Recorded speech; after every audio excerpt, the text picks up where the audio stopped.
بسم اللہ الرحمن الرحیم۔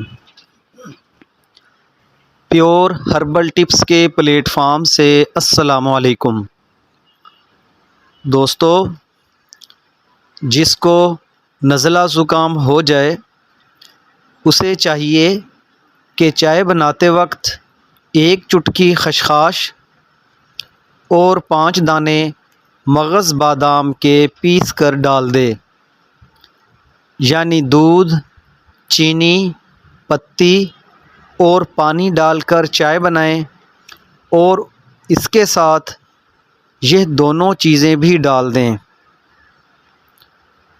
اور کچھ دیر کے لیے اچھی طرح ابال کر اتار لیں، پھر چھان کر 1 کپ صبح، دوپہر، شام پی لیں اور اس کے ساتھ ساتھ بھاپ بھی ضرور لیں۔ انشاءاللہ بہت جلد نزلہ زکام ٹھیک ہو جائے گا۔ دوستو، اس امید کے ساتھ کہ میری آج کی ویڈیو آپ کو اچھی لگی ہوگی، اس کو لائک اور شیئر ضرور کیجئے گا اور میرے چینل کو سبسکرائب کرنا مت بھولیے گا۔ اپنا خیال رکھیے گا۔ اللہ حافظ۔